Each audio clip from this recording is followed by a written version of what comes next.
সাংবাদিক বন্ধুসকল, বিশেষকৈ আজি আমি যোৱাকালি দাখিল হোৱা 2024 আৰু 25 বৰ্ষৰ বাজেটৰ ওপৰত ডিছকাশ্যন হয়। বহুত হেল্ডি এটা ডিছকাশ্যন আজি হয় আৰু আমাৰ এইটো চতুৰ্থ বছৰৰ বাজেট। এই বাজেটৰ সময়ত মই দেখিবলৈ পাইছোঁ আমাৰ বহুতখিনি মেম্বাৰসকল প্ৰথমবাৰৰ কাৰণে BTR কাউন্সিলত তেখেতসকলে জিকি আহিছিলে আৰু কিছুমান পুৰাণাও আছিলে, কিন্তু আগৰ চৰকাৰৰ যিটো কালচাৰ আছিলে যে ডিছকাশ্যন নকৰা কালচাৰ, ডিবেট নকৰা কালচাৰ, ইয়াৰ পিছত আমাৰ সময়ত ডিছকাশ্যন আৰু ডিবেট কৰাৰ যিটো কালচাৰ আমি আৰম্ভ কৰিছিলোঁ, ইয়াৰ দ্বাৰা দেখিবলৈ পালোঁ যে এই বাজেট ছেশ্যনত সকলো অংশগ্ৰহণ কৰিছে আৰু বাজেটত মেনশ্যন কৰা আৰু নকৰা বহুত ইম্পৰ্টেণ্ট বিষয়বিলাক লৈ পেলাই আজি খুব ভালকৈ আমাৰ আলোচনা হৈছে। আৰু যোৱা 4টা বছৰত প্ৰায় 4টা বছৰ হ'বলৈ গৈ আছে, 3টা বছৰ কমপ্লিট হৈ গ'ল। আমাক BTR চৰকাৰখনক BTR অঞ্চলৰ সকলো জাতি জনগোষ্ঠী, সকলো ধৰ্মৰ লোকসকলক সেৱা কৰাত সকলো দিশৰ পৰা আমাক সহায় কৰাৰ কাৰণে কেন্দ্ৰীয় চৰকাৰ আৰু ৰাজ্য চৰকাৰ, বিশেষকৈ ৰাজ্য চৰকাৰৰ আমাৰ মুখ্যমন্ত্ৰী ডক্টৰ হিমন্ত বিশ্ব শৰ্মা ডাঙৰীয়ালৈ আমি BTR চৰকাৰৰ পৰা ধন্যবাদ জনাইছোঁ। যিখিনি ফাণ্ড আমি পাবলৈ সক্ষম হৈছোঁ, প্ৰত্যেক বছৰে আমি ফাণ্ডটো সঠিকভাৱে যাতে ইমপ্লিমেণ্ট হয়, সঠিকভাৱে যাতে ব্যৱহাৰ হয় আৰু এইটো ৰাইজৰ স্বাৰ্থত ব্যৱহাৰ হয়, এই কথাটো চিন্তা কৰি আমাৰ বাজেটটো তৈয়াৰ কৰা হৈছে আৰু সেইকাৰণে আজি বহুতখিনি ভিজিবিলিটি দেখিবলৈ পাইছোঁ। আমাৰ কিছুমান কেপিটেল এছেট কৰাৰ কাৰণে আমি বাজেটটো লওঁ আৰু কিছুমান আমি ৰেভিনিউ এক্সপেণ্ডিচাৰ মানে বিভিন্ন economic development, human resource development, বিভিন্ন এক্টিভিটিৰ কাৰণে আমাৰ অনুষ্ঠান প্ৰতিষ্ঠান বহুত আছে, সেইসকলক বিভিন্ন কাম কাজত সহায় সহযোগ কৰা, এই গোটেই বিষয়টো চাই পেলাই আমাৰ বাজেটটো তৈয়াৰ কৰা হৈছে। আৰু আজিৰ সময়ত আজি এই বাজেট এটা আলোচনাত উত্থাপন হৈছে যে BTR অঞ্চলত 30-40টা বছৰৰ পিছত শান্তি ঘূৰি আহিছে।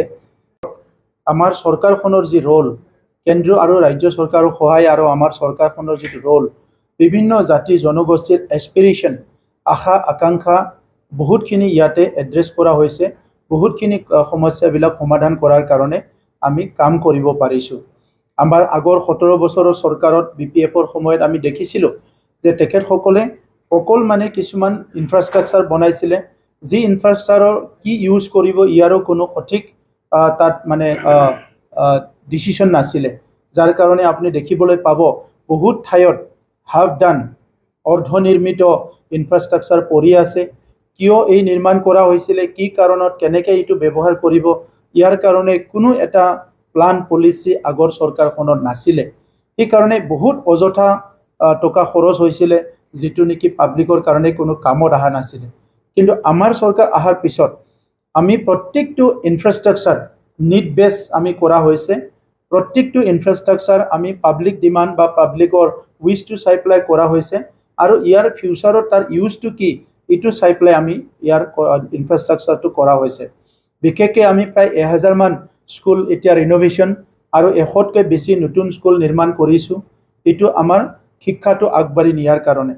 এতিয়া আমি 40টা সমষ্টিত 40টা অডিটৰিয়াম নিৰ্মাণ কৰি আছোঁ, কাৰণ BTR অঞ্চলটো পিছপৰা অঞ্চল বুলি সেই ইনফ্ৰাষ্ট্ৰাকচাৰবিলাক নাছিলে আৰু আগৰ চৰকাৰে কোনো প্ৰয়োজন বোধ কৰা নাছিলে যে তাত কমিউনিটি বা সমাজখনক মেল মিটিং কৰিবলৈ, আলোচনা বিলোচনা কৰিবলৈ তাত যে এটা জেগা লাগে, এই কথাটো তেখেতসকলে কোনোদিন চিন্তা কৰা নাছিলে।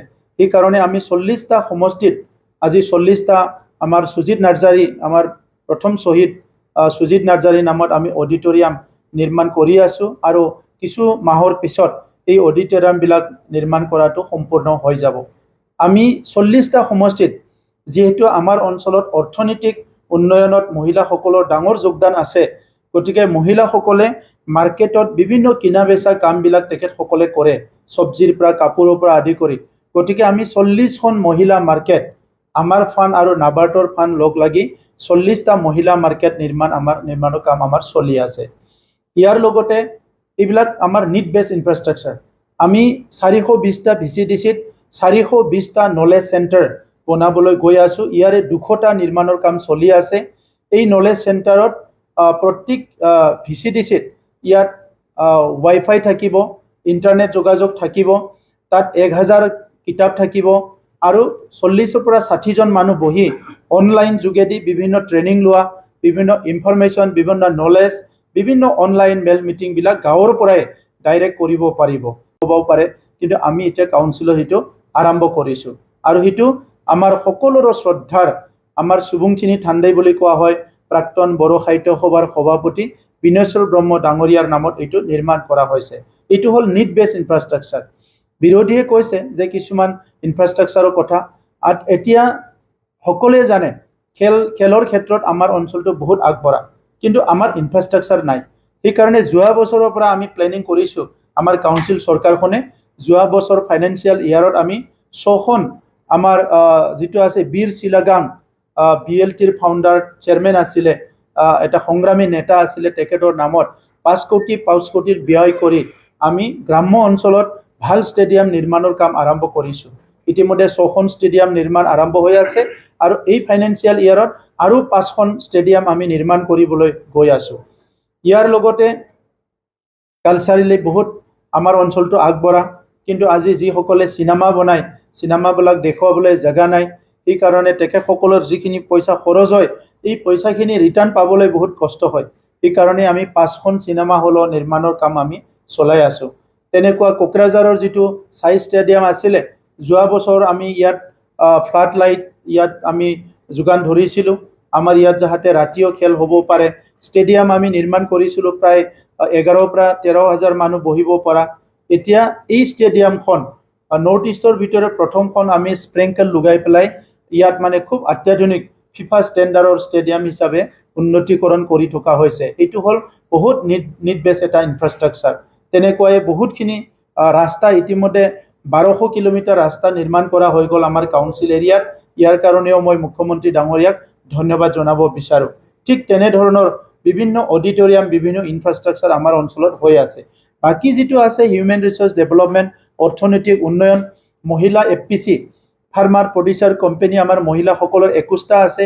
এই 21টা মহিলা ফাৰ্মাৰ প্ৰডিউচাৰ কোম্পানীক আমি 1.5 লাখ কৰি দিছোঁ আৰু 7খনক আমি 3.5 লাখ কৰি ফাণ্ড দিছোঁ। আপোনালোকে জানে আমাৰ অঞ্চলত আগতে নেশ্যনেল ইণ্টাৰনেশ্যনেল খেলি অহা প্লেয়াৰসকল আছিলে, কিন্তু তেখেতসকলৰ কোনো সন্মান পোৱা নাছিলে। যোৱা বছৰ আমি কনকেশ্বৰ নাৰ্জাৰী, আমি সকলোৱে জানো এটা সময়ত BSCৰ তেখেতে মানে চিফ আছিলে, তেখেতৰ নামত আমাৰ বড়োসকলৰ ডাঙৰ এজন সংগ্ৰামী নেতা আছিলে, নিখিল বড়ো ছাত্ৰ সন্থাৰ ফাউণ্ডাৰ ছেক্ৰেটাৰী আছিলে। তেখেতক অনাৰ দি পেলাই 100জন আমাৰ প্ৰাক্তন খেলুৱৈসকলক আৰু বৰ্তমানৰ খেলুৱৈ যিসকলে নেশ্যনেল ইণ্টাৰনেশ্যনেল লেভেলত খেলিছে, 100জনক আমি 1 লাখ কৰি টকা দি পেলাই তেখেতসকলক অনাৰ কৰিছোঁ, কনকেশ্বৰ নাৰ্জাৰী এক্সেলেণ্ট এৱাৰ্ড বুলি পেলাই। আমাৰ ক্লাবক যিসকলে ছুপাৰ লীগত জিকিছিলে, আমি তেখেতসকলকো 5 লাখ কৰি টকা দিছোঁ। তেনেধৰণৰ স্পৰ্টছত আমি বহুতখিনি কাম আমি আগবঢ়াইছোঁ। বাকী ক্ষেত্ৰত আপোনালোকে দেখিব এতিয়া আমাৰ ষ্টাফ চিলেকশ্যনৰ, ৰেলৱেৰ বিভিন্ন কোচিঙৰ কাম ইতিমধ্যে আৰম্ভ হৈছে। ছায়েন্সৰ কাৰণে আমি গ্ৰাছৰুট লেভেলৰ পৰা মানে ফাউণ্ডেশ্যন লেভেলৰ পৰা এডুকেশ্যনত ছায়েন্স এডুকেশ্যনটো বহুত বেছি গুৰুত্ব দিয়াৰ কাৰণে আমি কিছুমান কাম হাতত লৈছোঁ। আৰু এতিয়া আপোনালোকে দেখিছে যে আমাৰ ছুপাৰ 52 বহুতখিনি আমি সফল হৈছোঁ। এই বছৰ আমাৰ নিটত আউট অফ 50 48 ষ্টুডেণ্টে নিট ক্লিয়াৰ কৰিছে।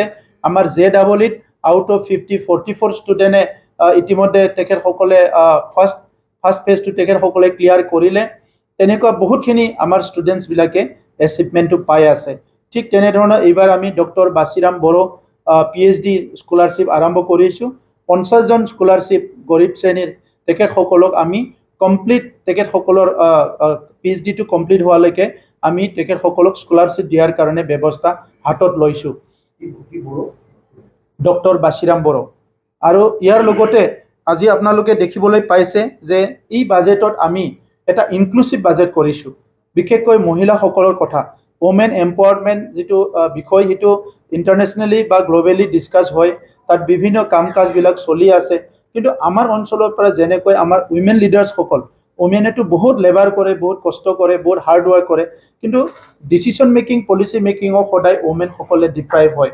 গতিকে আমাৰ প্ৰধানমন্ত্ৰী নৰেন্দ্ৰ মোদী ডাঙৰীয়াৰ যিটো ভিজন, বেটি বাচাও বেটি পঢ়াও, আৰু ইয়াৰ আগত যাই পেলাই 33% যিটো ওমেন ৰিজাৰ্ভেশ্যন, এইটো যাতে আমাৰ অঞ্চলৰ ওমেনসকলে, আমাৰ মহিলাসকলে বেনিফিটটো পাব পাৰে, ইয়াৰ কাৰণে তৈয়াৰী কৰাৰ কাৰণে, প্ৰিপাৰেশ্যনৰ কাৰণে আমাৰ ওমেনসকলে যাতে পলিটিকেলি লিডাৰ হ'ব পাৰে, ইকনমিক দিশত লিডাৰ হ'ব পাৰে, ছ'চিয়েল লিডাৰ হ'ব পাৰে, আৰু ইণ্ডিভিজুৱেল লেভেলতো বিভিন্ন লিডাৰশ্বিপটো ল'ব পাৰে, এইটো লক্ষ্য ৰাখি 1% বাজেট ইমান আমি ৰাখিছোঁ, য'ত আমি ওমেনৰ কাৰণে কাম কৰিম। আপোনালোকে জানে এইবাৰ গোটেই অসমত আৰু ভাৰতত বিভিন্ন অঞ্চলবিলাকত গৰমটো বহুত বাঢ়িছে। এতিয়াও দিল্লীত আমাৰ যিসকল চিনাকি আছে কৈ আছে যে সৰ্ব সময়ৰ এটা হটেষ্ট বা মানে বছৰ হিচাপে এই বছৰত বহুত হিটটো বাঢ়িছে।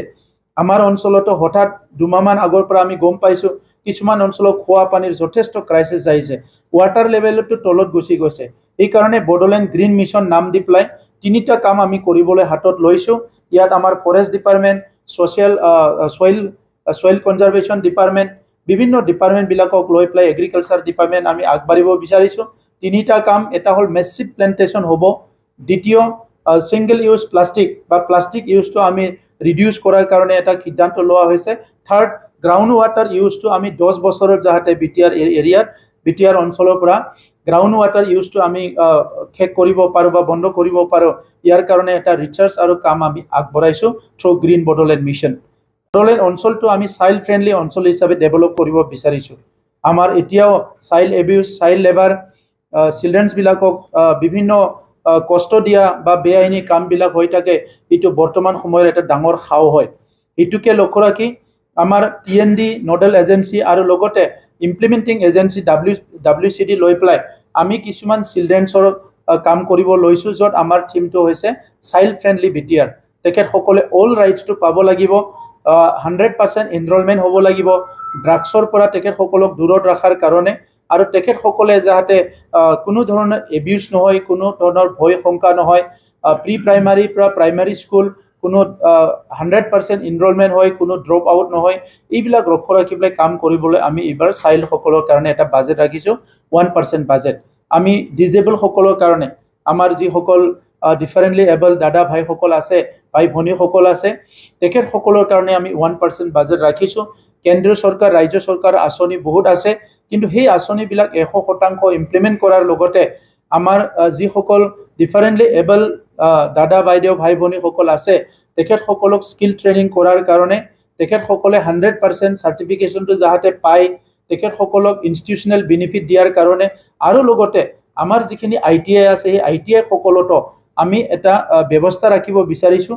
যদি ওচৰৰ কোনোবা ডিফাৰেণ্টলি এবল আমাৰ কোনোবা যদি স্কিল ট্ৰেইনিং ল'ব বিচাৰে, তেখেতসকলৰ কাৰণে কোৰ্চ ডেভেলপ কৰাৰ কাৰণে চিন্তা চৰ্চা কৰা হৈছে। গতিকে আজিৰ সময়ত আমি সেইটোকে ভাবিছোঁ যে কাউন্সিল বুলি ক'লে সকলো লুক ডাউন কৰিব বিচাৰে, তলৰ ফালে চাব বিচাৰে। হয়, আমাৰ দেশখন যিটো ডাইৰেক্টিভ প্ৰিন্সিপাল আছে, তাত কেন্দ্ৰীয় ৰাজ্য পাৱাৰ ডিষ্ট্ৰিবিউশ্যন আছে, আৰু ইফালে আমাৰ যিটো ইউনিয়ন টেৰিটৰী থাকে।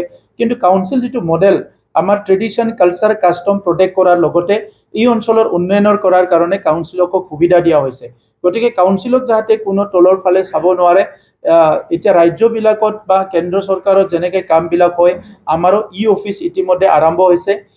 যোৱা বছৰৰ পৰা আমাৰ অফিচ আৰম্ভ হৈছে, আৰু এই বছৰ আমাৰ অফিচটো 100% অফিচলৈ ৰূপান্তৰ হ'বলৈ গৈ আছে। লেণ্ড ডকুমেণ্ট, লেণ্ড ডিজিটাইজেশ্যন আমাৰ 100% হৈ গ'ল।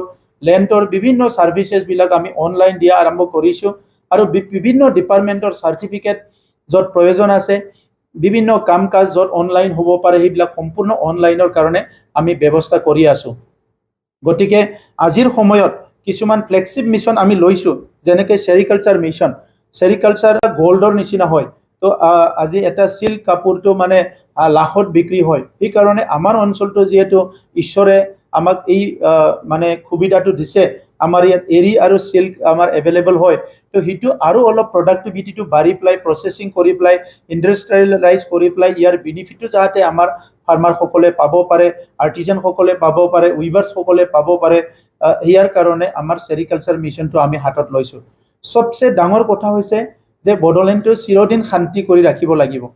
এতিয়া আমাৰ চৰকাৰখনে বিভিন্ন জাতি জনগোষ্ঠীৰ এস্পিৰেশ্যনছবিলাক আমি অলপ এড্ৰেছ কৰিব পাৰিছোঁ কাৰণে আজি সকলো জনগোষ্ঠী একেলগে আগবাঢ়ি আহিছে। ইয়াত বড়ো অনাবৰৰ পৰিৱেশ নাইকিয়া হৈছে, ডেভেলপমেণ্টৰ কাৰণে চবে আগবাঢ়ি আহিছে। আৰু এই কথাতে লক্ষ্য ৰাখি যিহেতু BTRত আমি শাসনত অহাৰ মূল কাৰণটোৱে হৈছে যে শান্তি চুক্তি, আৰু শান্তি চুক্তিৰ পিছত স্থায়ী শান্তি ৰাখিব লাগে বুলি UPPL BJP চৰকাৰ ইয়াত এই অঞ্চলৰ ৰাইজে আনিছে। সেইকাৰণে আমি আমাৰ চৰকাৰখনে আমাৰ এটা ডিচিশ্যন আমি হাতত লৈছোঁ, এইটো হ'ল আমি পিছৰ কাৰণে সদায় কাম কৰি যাম।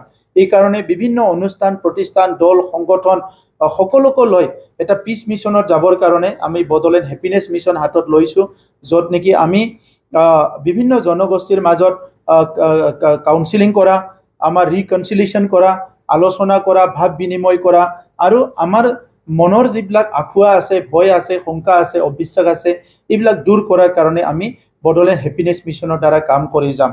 গতিকে আজি এই বাজেটটো লৈ পেলাই আমাৰ সকলো আনন্দিত হৈছে, সুখী হৈছে। আৰু এই সীমিত যদিও আমাৰ বাজেট, এই বাজেটটো লৈ পেলাই ইয়াৰ আঠানা পইচা যাতে ৰাইজৰ কাৰণে হয়, এইটো আমি লক্ষ্য ৰাখিম। আৰু প্ৰথমবাৰৰ কাৰণে মই আনন্দিত যে কেক যিটো আমাৰ কেগে যিটো প্ৰেছক্ৰাইব কৰে চাৰ্ট, এই চাৰ্টৰ মতে আমাৰ এই বাজেটটো হৈছে।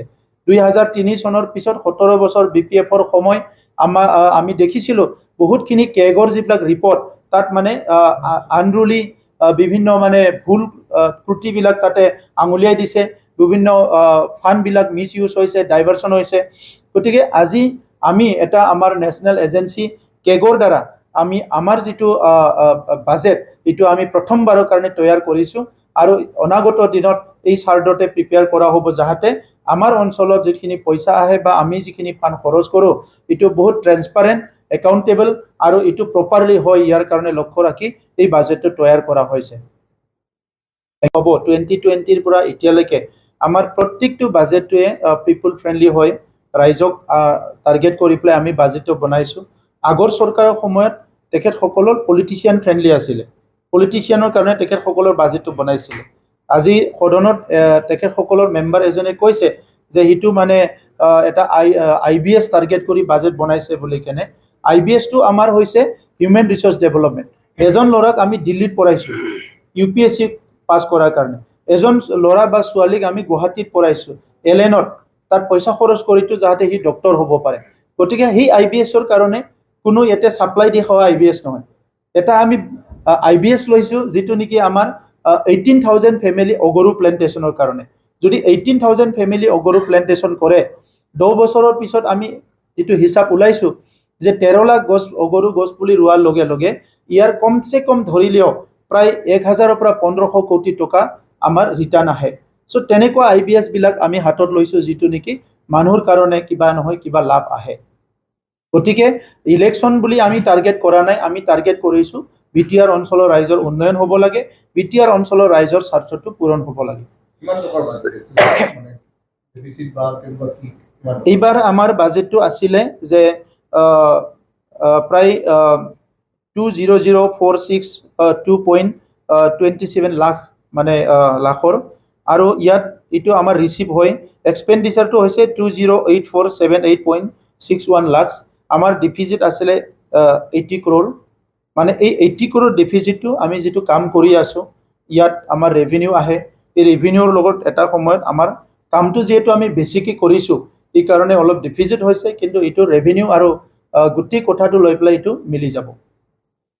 মই আৰু এটা কথা ক'ব বিচাৰিছোঁ, আগতে আমাৰ যিটো ৰেভিনিউবিলাক কালেক্ট কৰা হৈছিলে, ইয়াত বহুতখিনি কমপ্লেইনছবিলাক আহি আছিলে।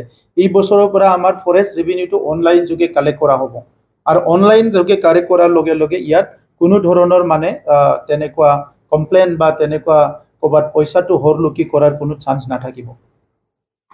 गोजोनथाव खौरां क'क्राझार सहरनि जेडि र'डजों नांजाबनाय गोजोनपुरी रयेल एनफिल्ड श'रुमनि गोजौआव थानाय सेन्ट्रेल भारत सेवक समाजजों गनायथि होजानाय IFA BM इन्स्टिट्युट अफ पेरामेडिक्सआ नोंथांमोननो लानानै फैदों देहा जोथोन लाखिनायनि माखासे आयदा। लोगोसे 2024-25 मायथाइनि मुं थिसननाया सोलिगासिनो दं आरो फैगौ जोबथा जुन दानसिम मुं थिसननाया सोलिबाय थागोन। जिनै एबा HS नि उथ्रिसारनाय बिजाथि एबा फरायसाफोरा बे पेरामेडिक्सआव गावारि सोलोंथायखौ लानो हागोन। क'क्राझार सहरनि गोजोनफुरि एबा गांजिमा बाजारजों नांजाबनाय आइ-आफा BM इनस्टिट्युट अफ पेरामेडिक्सआ नोंथांमोननि थाखाय गोदान मुं थिसननाय आयदाफोरा जाबाय medical laboratory technology, first aid patient care and assistant nursing, OT technician, ICU technician, radiology technician. बेफोर कर्सखौ 2 बोसोरनि गेजेरावनो आबुं खालामनानै BSS जों गनायथि होजानाय डिप्ल'माखौ लानो हागोन। लोगोसे गासैबो डिप्ल'माखौ लानायनि उनाव सोरखारि साख्रि मोननायनि सुबिदाबो दं। जुदि नोंथांमोना बेफोर कर्सनि थाखाय गोदानै मुं थिसननो गोसो दंब्ला आइ-आफा BM इनस्टिट्युट अफ पेरामेडिक्सनि 9395899391 एबा 9821663110 मबाइल नम्बराव थोंजों सुलाद लाहरनो हागोन।